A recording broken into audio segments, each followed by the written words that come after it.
Mike with Mike's Bags. Today I'm reviewing the Bird of Prey by True Cornhole. I actually reviewed this bag, or the original version of this bag, a little over a year ago.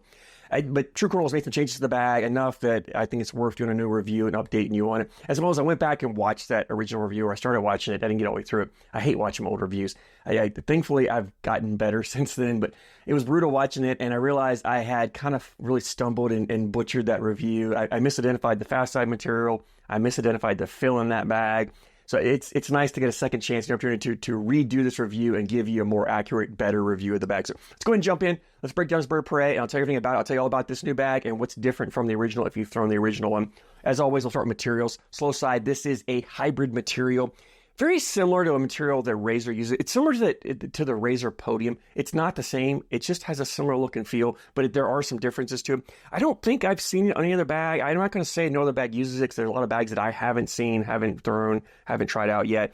But it's a hybrid material, as I mentioned. It has a little more control than traditional hybrids. I think True calls it 4.5 speed. I think that's a really accurate speed for this, because it's faster than your traditional carpet bags. It's slower than most of your hybrid materials out there. Brand new, as always, or as most materials, they play a little faster. It's going to play a 5-ish speed, 5.5 speed, brand new. But once you start to break it in, it softens up, it roughs up a little bit. It gets down to about 4.5 and plays really nicely. And it gives you, honestly, it gives you a ton of control, but still very hole friendly.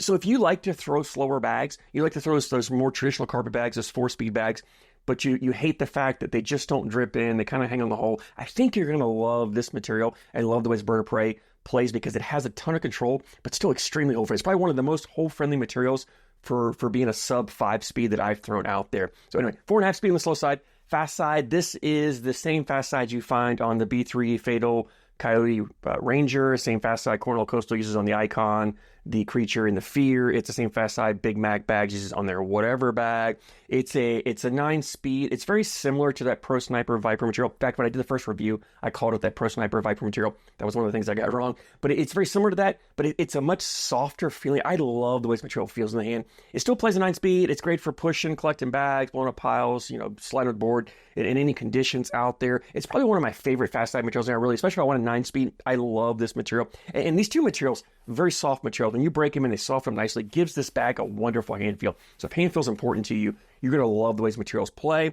Template wise on this Bird of Prey, this is the other thing's changed in this bag. This is actually, it's a medium template bag, but it's a touch bigger than the original. I have the one of the original Bird of Preys here, and I don't know if you can see. It's gonna be tough to see. You're not talking, maybe an 1/8 of an inch difference. It's not a huge difference on this, but it's slightly bigger around, which gives the bag a little more forgiveness on it. Now the bag has still got, it's got a medium amount of fill here, so it's got some flop. It's a touch more, it's a touch floppier than the original. It's still not a floppy bag. Like, I call it a medium flop. This is definitely not a floppy bag. It still almost has a fuller hand feel to it, and that's because I didn't mention, but on the inside of this slow side material, there is a liner, super slick material. True Cornhole uses it in all their bags. I love bags with liners.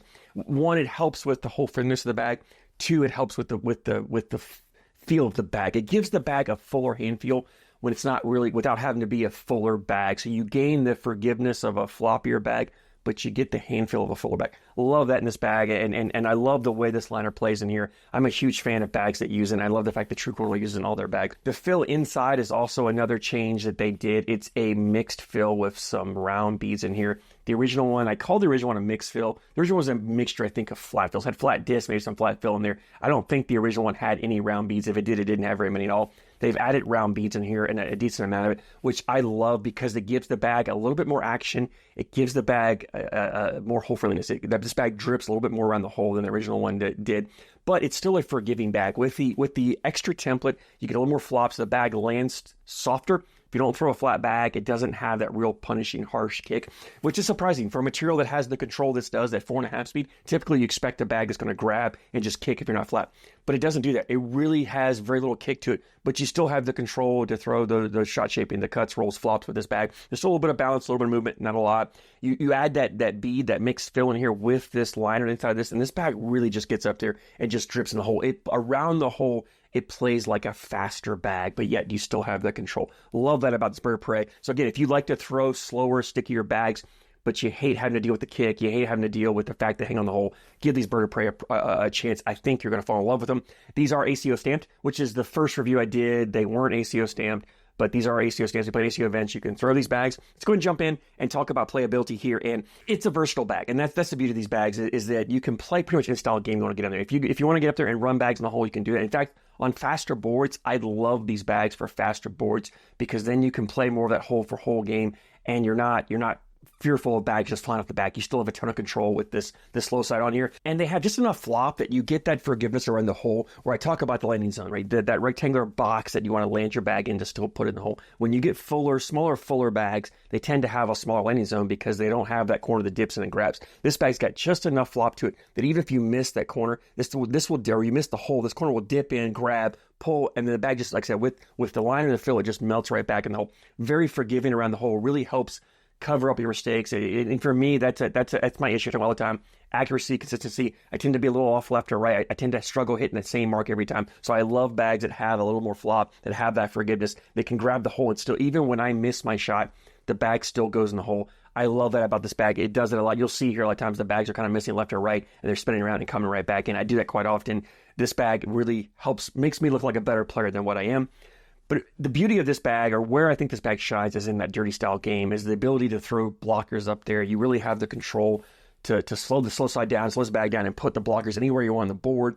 Because they're not super floppy, they're very easy to collect. You're coming down, you're clipping a corner. They're not going to smash or accordion up like a floppy bag does. So you're clipping a corner, you're taking them in, very easy to collect. And because you have the shot shaping ability, you can get more aggressive, put that blocker more on your opponent's side, whichever side it is, knowing you can come down with your cut, grab it, and pull the bag back in if your opponent doesn't push it in for you. It's also a big enough bag. I think the slightly bigger template makes this bag look bigger on the board, which makes it a better blocker bag. Just visually, you see this bag sitting up here, you see a bigger bag, you have less lanes to go around it, where a smaller bag, you seem to have more of an opening. It gives your opponent a chance to get around. This bag really makes your opponents have to be more precise to get around it. And so I love using this bag as a blocker bag. It's also got a fast side that if you got multiple bags up there, you're pushing through, no problem taking them in. And the flop, they fold up just enough that they're not clogging or bunching up at the hole whatsoever. So they play really nicely around the hole. It's a great for a dirty style game, and that's where, to me, I'm pulling this bag out. If I want to play a dirty style game, I almost would rather go to a bag like this than go to a bag that has a traditional carpet material, because this is going to play just like that traditional carpet material, that 4-speed sticky carpet material. You're going to have the same control with it, but it's more hole friendly and it's more forgiving. So you gain advantages. You don't really give up anything from the traditional carpet bag. So I think if you throw that really sticky traditional carpets material out there, give this bird prey a try. I think you're going to fall in love with it and like it even better, and maybe make you kind of drift away from those traditional carpet materials out there. I highly recommend checking this bird prey out. I'm a huge fan of it. It's a bag that I think you're going to see more and more in my Thursday What's in My Bag segments, although I've got a lot of bags that I'm having to put in my rotation, so we'll see there. But I really love this bag. In fact, I loved the original one. The improvements that True Cornhole made just took this bag to that next level, went from a good bag to a great bag. So if you've been on the borderline, if you've thrown the original one, you kind of liked it, maybe it wasn't your favorite bag, give this new one a try. I think you're going to fall in love with this bag as much as I have. Leads me to availability. True Cornhole has a website, truecornhole.com. As always, I'll put a link down in the description for you guys. The bags were $69.99, $70. It's $13 shipping. So it's $83, $82.99 shipped to you, which is a great price at kind of that mid to low price point for ACO stamp bags. Well worth it. You're getting a high quality bag for that. Can't recommend it enough. If you've thrown this new version, I'd love to hear your thoughts on it, especially if you've thrown the original one and this new one. I'd love to hear your comparison of which one you like better and why. Drop a comment down below. Let me know. As always, I thank you so much for your support, and I thank you for watching.